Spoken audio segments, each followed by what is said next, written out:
The B Podcast Network is proud to be sponsored by Playworks.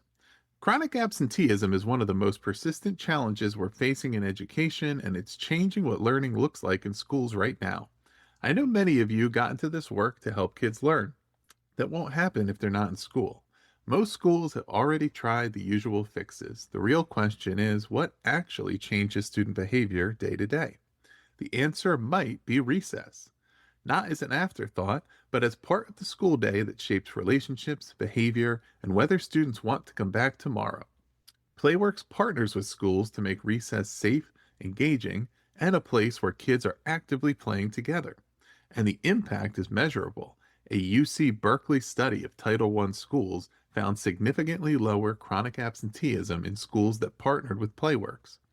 Learn how Playworks can help you increase kids' sense of belonging and make sure they want to be in school. Visit playworks.org/podcast.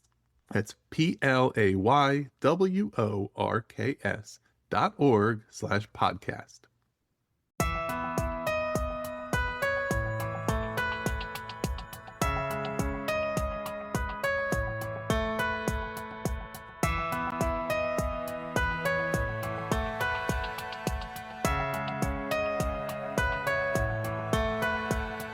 Welcome in, everybody. You are listening to the Authority Podcast here on the B Podcast Network. Thanks for being with us once again. We always appreciate everyone who joins, and I'm pleased to have you for today's discussion about instructional leadership. My guest is Danny Steele. He worked for 31 years in education as a principal, assistant principal, teacher, coach, and assistant professor of instructional leadership. In 2005, he was recognized as Alabama's Assistant Principal of the Year, and in 2016 was recognized as the state's Secondary Principal of the Year. He has written 6 books, including 2 with Todd Whitaker, has presented at numerous state and national conferences, and has spoken in districts around the country. His new book is called The Instructional Leader in You, 10 Strategies for Every School Leader. Danny, welcome to the show. Ross, I appreciate you having me. It's a joy to be with you. I wanted to start with discussing the instructional leader title, role, etc., and whether in your view, as you're coming to this, it is a necessary part of the role of every principal, or is it one type of leader? And some leaders have that predisposition or that skill set, others don't. Would love to have you define that as we're getting into this discussion, talking about the book. Well, traditionally, going back decades, 60s, 70s, and even after that a little bit, oftentimes principals, school leadership was really just thought of as like being the building manager. There's the 3 B's: buildings, butts, and buses. Oftentimes these were former coaches, and being an effective principal was just about maintaining order, right, and keeping the school going. There was some research in the 80s called the Effective Schools Research that really showed that strong instructional leadership was a contributing factor. So that was something that played a role. I think really what was maybe the biggest game changer is in the early 2000s with No Child Left Behind. In so many ways it was crazy legislation and unreasonable. But what it did is it really put pressure on every principal to start paying attention to the learning that was happening in the building and the curriculum and the professional development and the assessments that were going on. So basically, for the last 25 years or so, I think most principals have felt like they needed to be the instructional leader of the school. I think almost every principal wants their principal to be the instructional leader. In some contexts, in some schools, there might be, like in a large high school, maybe, or in an elementary school, maybe it's an assistant principal who's sort of designated to really be over the curriculum and instruction. And they're much more in the weeds with planning the PD and, managing the curriculum and stuff. I sort of define instructional leadership as just, adding value to the instructional program. So you don't have to be the one doing all the assessments. You don't have to be the one managing PD, but if you're engaged in stuff, in behaviors and activities in your school that are moving the needle with instruction and learning and achievement, then that's instructional leadership. Yeah. But what But are but some of the the, yeah, go ahead. I was just going to say, sort of the kind of the focus of my book is trying to reconceptualize that, because I Mm, think for years most school leaders had just a very definite conception of what being an instructional leader was. mhm. And part of the premise of my book is getting school leaders to reimagine that. Yeah. Yeah, and I think that leader word here, pretty important, that it's beyond just establishing, goals and standards, and it's about actively determining how to lead faculty toward those outcomes, make sure students are going toward them, right? And I do think some principals maybe doing a little more of the former without so much of the latter, and their school could be struggling as a result, or even in ways that aren't always evident on the surface. The results may be good as far as student outcomes, but the burnout, the lack of resource that could happen in such a case where the principal isn't doing some of the things that you lay out in the book, which we'll get into. But I'd love to kind of lead up to that by discussing what are some of the barriers that principals feel to becoming a more present or effective instructional leader, whether those barriers are some of which are just definitely a nature of the position, right? With all the different demands that there are, and other responsibilities that can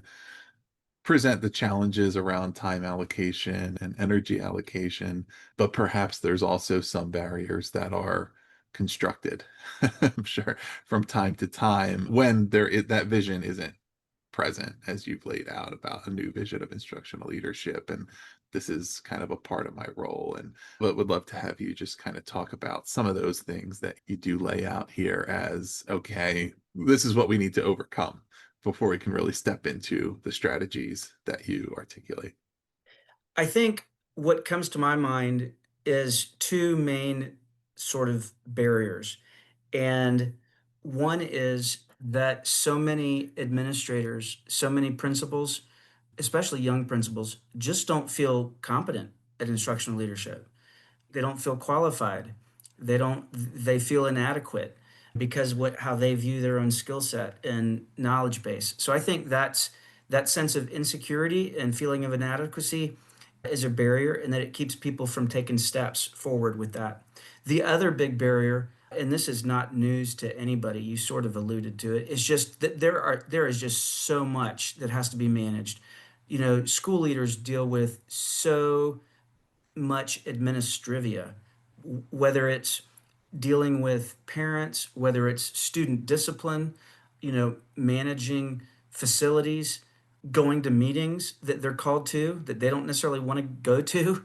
There's just so much that goes along with the management that oftentimes principals, they want to get into classrooms, they want to do some of the things that are, more stereotypically the instructional leadership stuff, but they just feel like they don't have time because of all the Mhm. other demands of the job. Yeah. One of the strategies you write about this, so this part of it is not going in order, but it's the strategic delegation piece. And, I think that one's worth bringing in here because it can be a really important strategy toward getting to, okay, these are all the things that need to be done in the school. These are the things that I need to personally be managing and overseeing. These are other people on my faculty and staff who have capabilities to lead and what that looks like. But, talk more about that and how that's, the importance of that strategy, but also like the thinking behind how to make decisions about what to delegate, who to delegate to, what not to delegate maybe as well.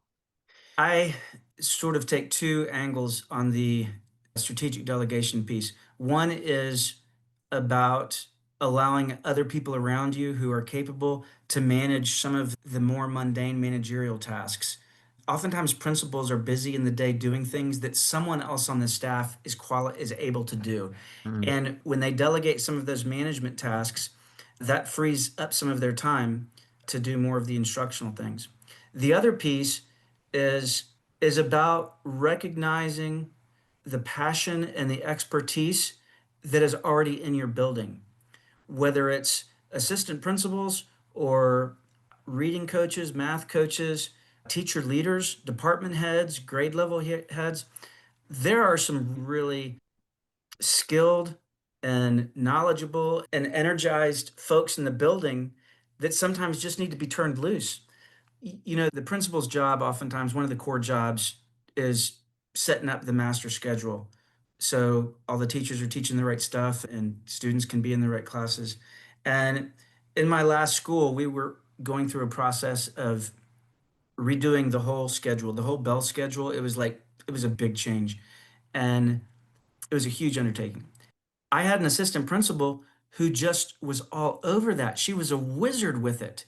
And, you know, it's easy sometimes to feel as a principal, maybe to feel like you don't want to give up some of your authority or some of your power, or you don't want to feel like you're being upstaged by your Yeah. AP, but that's just not strong leadership. And so recognizing who on your staff can maybe is better able, better qualified to lead certain charges in the school, whether it's the new literacy program or leading different teams or committees. We can really, I think, improve the quality of our schools when we take advantage of the folks that are in our building. What does effective delegation look like from the perspective of maintaining the appropriate amount of oversight and of, guidance of strategy, right, around objectives while also empowering the people within the team to have leadership over components of that. But sometimes I'm sure that line can be somewhat fine in figuring out, all right, like appropriate empowerment, putting the best people in position to do what they do best while Yeah. freeing up my time to do what I do best, but not removing myself completely from elements of my school performance that I still am ultimately accountable for as the leader. Yeah. Well, in the middle of the 20th century, the President Harry Truman famously said, "The buck stops with me." Hmm. Where as a principal, you're responsible for everything that goes on. So, yeah, it is incumbent upon principals to ensure that they're following up on things to make sure they're done right. There's an adage that in management that you need to inspect what you expect. Towards the end of my career, I learned to articulate to myself and then to some of my colleagues that one of my goals as a principal was to be predictable. As a leader, I wanted to be predictable. And people didn't initially know what I meant when I said that, but what I meant is I wanted to be so transparent and clear with my values and with what I care about that people can anticipate how I'm going to respond in certain situations or what my expectations are in certain situations, what my standards are. Right. So when a leader is leading, I think transparently like that, then when they do delegate, there's a the people around you in the organization, I think, have a better sense as to, okay, what is the standard here? What's the bar? What are the expectations? So it's, yeah, the principal needs to be very clear about the expectations and what the goal is.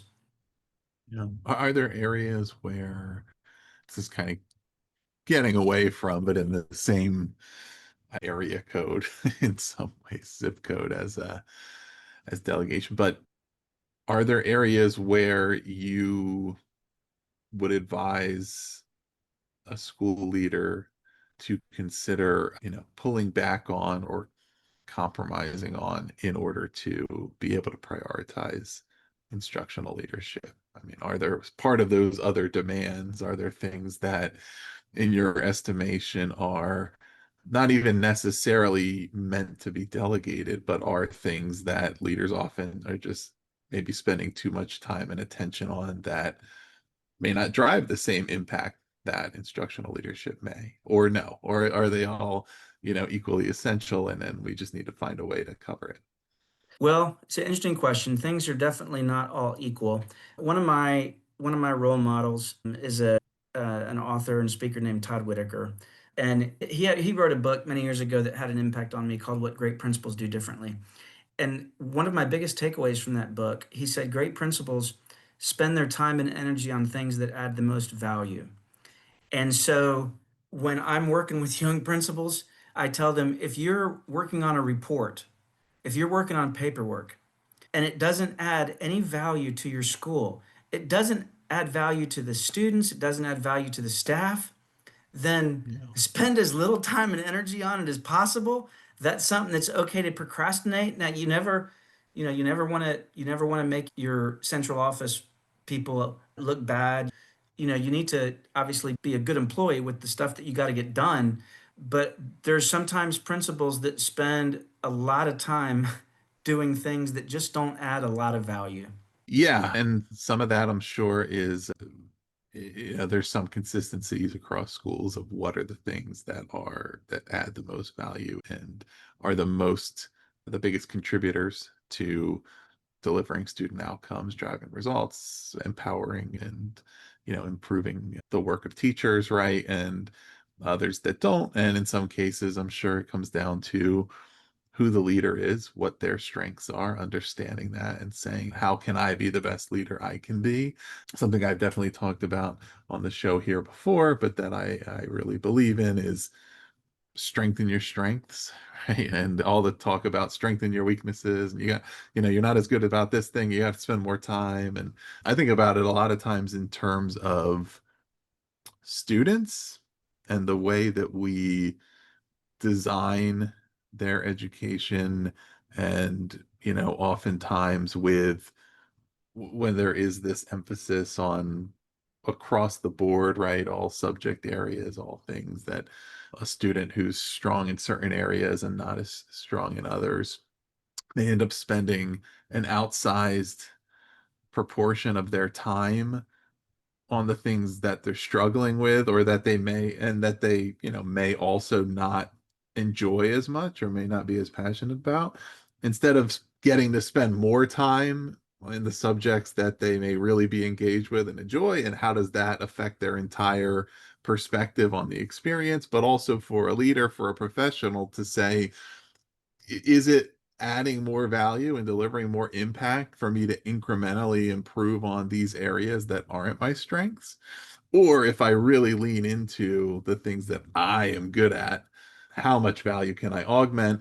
And then there's probably somebody else that works here that's really good at these other things that I'm not as good at. And if I empower them to do that, like, are we better as a whole versus everybody trying to just fill gaps?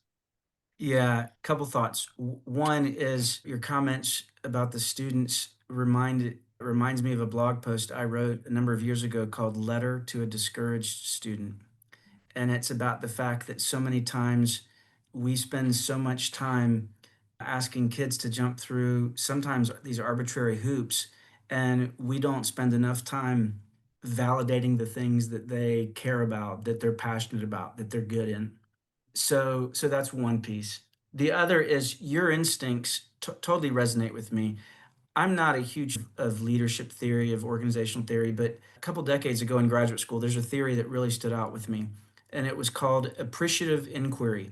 And it's the idea that some people approach organizational improvement by identifying the organizational weaknesses and try to shore them up, appreciative inquiry is this theory that says, no, what you do is you look at your organization's strengths and figure out how to leverage those and capitalize on those and generate momentum that way. So, on a personal level, I'm much more inclined to be clear and self aware about your strengths and your passions and do everything you can with those. And this is where the delegation piece comes in is undoubtedly things that you're weak in, there's people around you that could crush it and would enjoy it. So, yeah. Yeah. I'd love to ask you about some more of the strategies that you share, and we'll go through a few, and then you can add in anything else that you want to add. And then, of course, they're interconnected, so we can refer to that as well. But being curious is one of the first ones that you list as kind of an entry here, and I would love to hear you talk through that and what you mean by that, and why that is to you a competency and a strategy of a leader.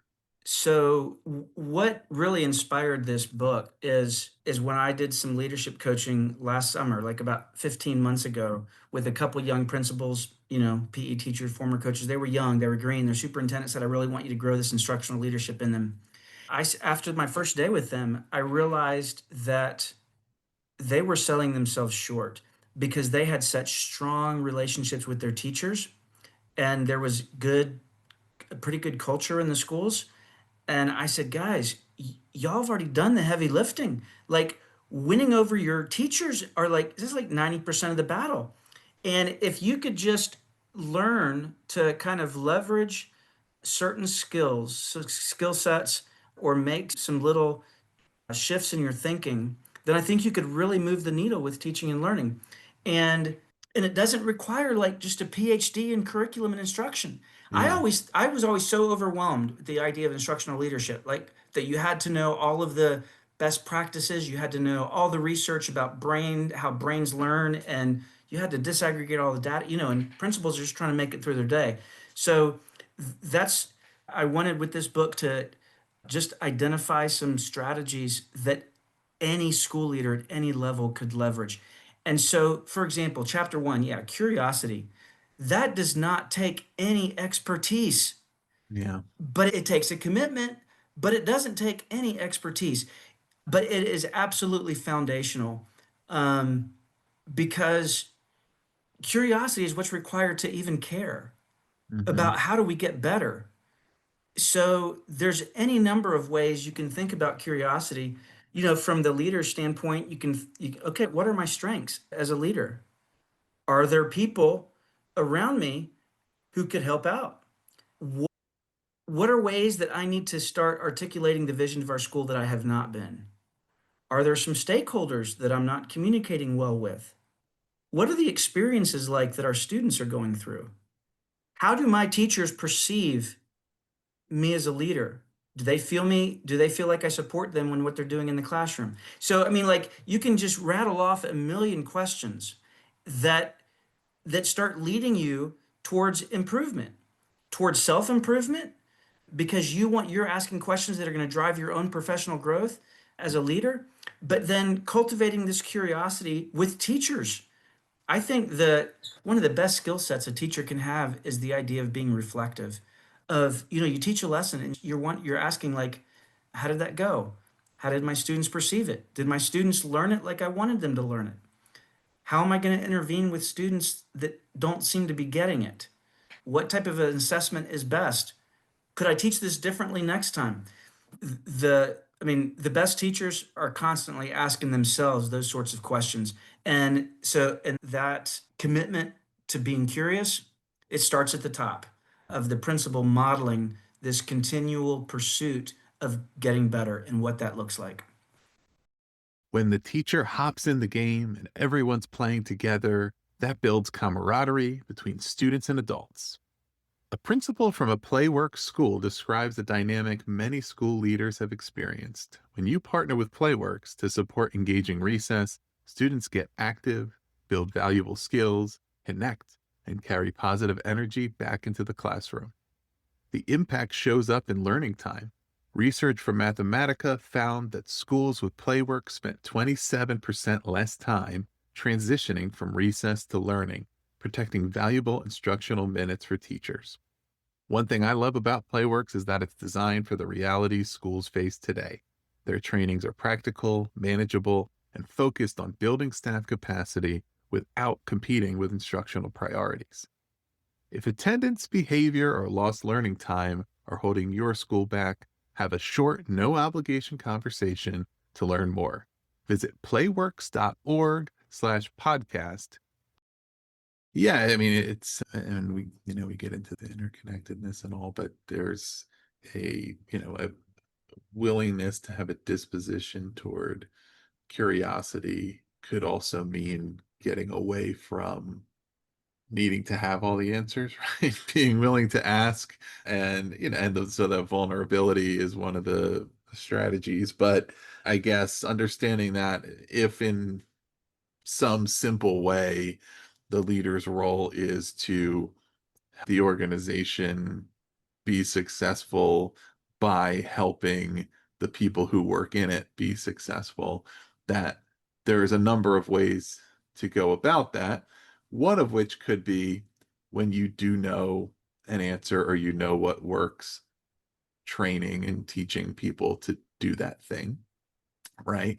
But believing that's the only way presupposes that one, that they're incapable of figuring it out on their own or figuring out their own strengths and successes, and also that you need to know all the answers versus helping individuals by asking them questions, by prompting them to think about their own practice, to think about how they can create an impact that what and work toward and have ownership and a deeper understanding of what the objectives are and what we're trying to work toward, right? And then be able to formulate, to work together and collaboratively to come up with an approach to do that. Curiosity can lead to that. It can also, of course, give you a much better understanding of the people that are in your building, of your faculty, your students, your community, your families, all of those things, to understand not only how do we help to create results, but how do we have them understand the successes that we're having, right? What are they interested in? What do they want to know? What's my connection to the community? And how does that then facilitate us to continue on our success? Because we have clearly illustrated, shown, communicated, we had this goal. This is why we thought it was important. It helps students in these ways. We implemented this program. Here's the results. Here's why we're all excited about it, right? Here's what's exciting for you as a student, as a family, as a parent. That all kind of starts with that curiosity, right? Of being interested in other people. What do they want to know? What are they interested in? What are their goals? What matters to them? But then how much, benefit can it have for you in the school to say, okay, now now that we have that understanding, we have support for our initiatives. We have more buy-in. We have more people that want to contribute. We have a more empowered faculty who really understands what they're doing and feels like they're driving it. Yeah, I mean, I appreciate you referencing the fact that these strategies are interconnected and they complement one another. It's almost impossible for me to talk about a strategy in isolation. So, yeah, curiosity requires a level of vulnerability and acknowledging Mhm. that, yeah, you don't have all the answers. Um, and maybe your answers are not that you're coming up with are not the best answers. And I definitely was reminded of the strategy of being focused on learning and not just teaching. And so, as you're asking questions of your teachers and you're doing it in the context of strong relationships, right? That's another strategy. It's really important that as the instructional leader, you're always keeping those discussions focused on the results. Are the students learning? Are we getting the results that we're wanting to get? And that's not always an obvious thing because it's easy. We have so many amazing teachers, and it's so easy as the school leader to just get caught up in how awesome that teaching is without making sure we're leading discussions about when we're reflecting on how we're doing and why we're doing it. Is it working like we want it to be working? Yeah. Another one of the strategies you write about is being visible. This is one that I know one of the authors who has written about this is Peter DeWitt, and you reference him in your introduction, not specifically with respect to this topic, but I know I think I've talked to him on podcasts about the topic of being visible and what it means to instructional leadership. But I would love to have you talk through that, what it means and why this is such a key strategy. Oftentimes, school leaders think about visibility just in terms of management and the value it adds. There's this acronym, management by walking around, MBWA. And when principals walk the building when they're visible, they're able to, find out if a classroom is not covered because the sub didn't show up, or they walk up on students who are about to fight, but that presence there can intervene, or you see a spill in the hallway, and so you know to get it mopped up. So that's the management piece, which visibility helps. But yeah, I make the point in the book that visibility also goes a long way toward your priorities and your values. It's been said something like you can tell a person's priorities by looking at their calendar, at how they spend their time. And so when a principal is in classrooms often, it's not about checking to make sure the teacher's doing their job and the kids are on task. It's about reinforcing the value and the importance of what's going on in that classroom. And it provides just invaluable support and encouragement. when teachers are in meetings, whether it's, professional learning community meetings or staff development of some sort, and the principal is taking part when they're sitting in there with them, it reinforces the importance of that. And it sends a very clear signal to the teachers that, hey, we're not kind of on an island by ourselves. Our leader's in the trenches here with us. And he cares about what we're doing. And so yeah, it is important. And so it increases the likelihood that the teachers are going to take ownership in what you're working on. Yeah. Yeah, as you're talking about this, it's making me think of a comparison to, in business or politics or any type of situation like that, where it's important to eliminate a conflict of interest or the perception of a conflict of interest.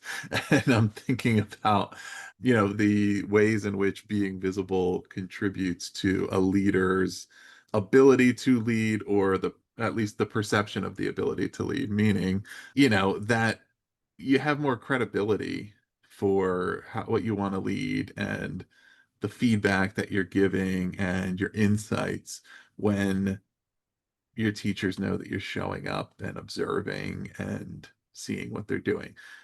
There's ways in which it certainly increases your ability to do that effectively, because you're seeing what's actually happening, what they're doing, etc.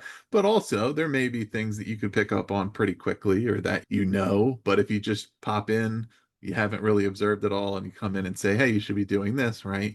Even if it's a great insight, a lot of teachers will not really take that, because it's like, I don't have the perception that you have the credibility on this, because you haven't been here, you haven't seen what's happening, and I'm responding more to that than the substance of what you said. So you kind of need to put in the time, relates to the being relational piece that you write about. But like, you have to really show, you have to develop those relationships. You can't lead if the people you're meant to lead aren't willing to follow you, right? They're not willing to be led by you.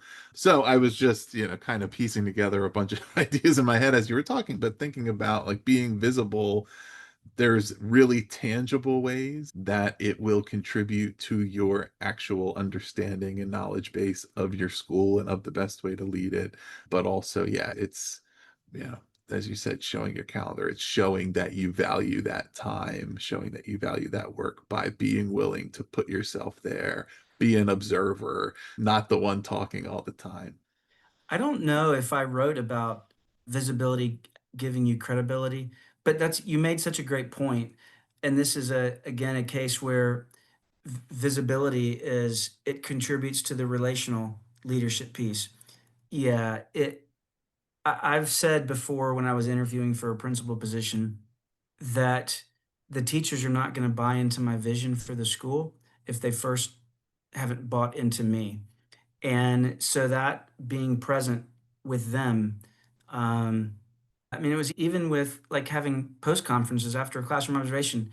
I would more often than not, I would have that conference in the teacher's classroom. I wanted them to know I really valued their space and I wanted them to be as comfortable as they could be.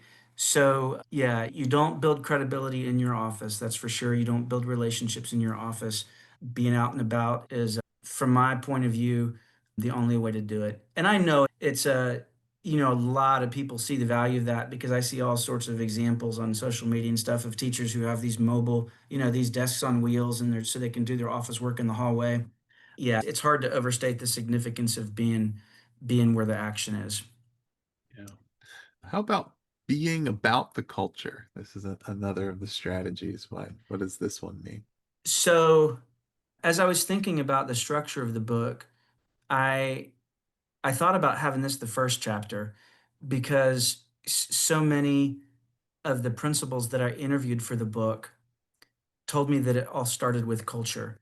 And that totally resonates with me. Teaching and learning doesn't happen in a vacuum. It happens in the right culture. Yeah. But I stuck with curiosity being first because curiosity is what would even compel someone to care about the culture. Yeah. For you to work on culture, it starts with you asking questions. Hey, do we have the right kind of culture in our school? Do teachers like working here? Do kids enjoy coming to school here and learning here? Do the adults in the building get along? Do they care about some of the same stuff? So it's about having a culture of high expectations for having high expectations for teachers of themselves and high expectations for students.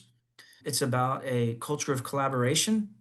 The adults don't have to all be best friends, but when the adults are all pulling the wagon in the same direction, the kids benefit, and ultimately that's what matters. It's a culture that's focused on kids. You would like to be able to take that for granted in a school, but it's hard work. And there's a lot of stresses and challenges. You know that. All your listeners know that. And so, as the school leader, it's so important to continually keep his or her teachers focused on the needs of our students. And are we meeting them where they're at? Are we creating learning experiences that are meaningful for them, that are validating them? Do the kids feel like they are seen in our school? Do they feel like they matter? It's not possible to overstate the significance of having the right culture. Yeah. Is there any, we've talked about a few of the strategies here, any of the ones that I haven't asked about that you want to make sure we highlight here today? Well, I have a strategy that is the importance of being intentional. And again, that does not require any expertise, but it is a certain mindset. It's a commitment to, as the school leader, as the instructional leader, being very deliberate about what are the sorts of things that we're communicating to our students and our staff and the parents. What am I saying on the morning announcements? Is it is it stuff that reinforces our mission? What are the things that I email? When I send out emails, is it obvious to our teachers that I value the instruction that's going on in their classroom? What are the agendas in faculty meetings? Is it focused on student learning and what's Yeah. best for students? So it doesn't take a special. Being intentional is just about being very deliberate that our school is about learning, about students learning. And so, as the instructional leader, I am going to do everything I can to empower teachers to deliver the best possible instruction they can and support them however they can. And I'll close by talking about the chapter of sort of removing barriers. It's easy for administrators to lose sight of the fact that when they are bogged down in student discipline, for example, when they're helping a teacher with a challenging student behavior, that's giving the teacher an opportunity to teach, Mm, right? When an administrator helps a teacher write a tough email or handle a dicey parent conference, that's freeing up like emotional and psychological bandwidth for the teachers to be more effective yeah. working with their kids. And so all of these things, this is the idea of reimagining instructional leadership. It's just anything you're doing that's adding value to the instructional program, that's allowing the teachers to be more effective in their job. And so oftentimes I think, school leaders don't give themselves enough credit for the things that they do behind the scenes that really add value to the instructional program. Yeah, absolutely. I decided to go in a different direction today. So often, I may ask a question like the big idea of the book or what inspired you to write it at the beginning. But I thought, let's talk about it first.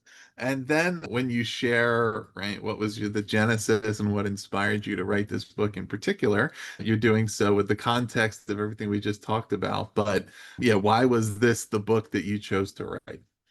It it really was inspired. I knew that I kind of wanted to write a book about leadership.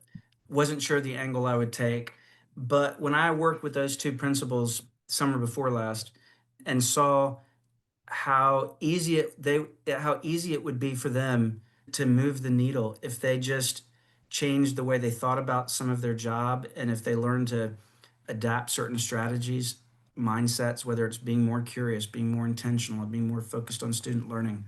Um, I really feel like that is a lot of principals. I feel like a lot of administrators could benefit from that message because it is so overwhelming and such a stressful job. It's hard to feel like in the midst of your chaos and all the fires you're putting out that you can do anything with the instructional program. But I was hoping to write a book that empowered leaders with that. Yeah, excellent. Well, Danny, I mentioned at the beginning that you have also written half a dozen other books, and we will put the link below to the Instructional Leader in You, available from Routledge Ion Education. We'll put that link below. But anything else you'd like to direct our listeners to check out? Well, my website, Leadership, Learning, and Culture, it's in the process of going through a rebrand. So in a couple months, it'll be new and improved. But yeah, I'm in the process of, I think my next book might be about helping educators overcome passion drift. I love speaking to educators. So yeah, feel free to follow me on Instagram or X, Twitter, whatever we call it, at Steele Thoughts. You could also find me on LinkedIn. Well, listeners, we'll put all those links below. You can check all of that out, Danny's website, social media, where you can learn about the book. So if you've enjoyed our conversation here, we've only scratched the surface, a lot more there to check out, and we'll make that really easy for you to do so. If you have not already, also, please do subscribe to The Authority. We'll have more interviews coming your way every week about all the topics that matter to leaders and some others as well, or visit bpodcast.network to learn about all of our shows. Danny, thanks again for being here. Ross, I appreciate the way you use your platform to amplify the voices of authors. It was great to chat with you. I appreciate you having me on.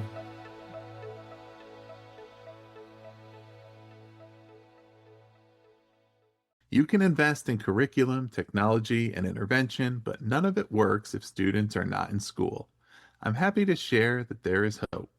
Playworks has an evidence based approach to help you break through attendance and engagement barriers with the power of play. Safe, engaging recess leads to kids who are connected, who know they belong, and they're ready to learn. Learn more about this difference-making solution. Visit playworks.org/podcast to see exactly how Playworks can improve your attendance. That's PLAYWORKS.org/podcast.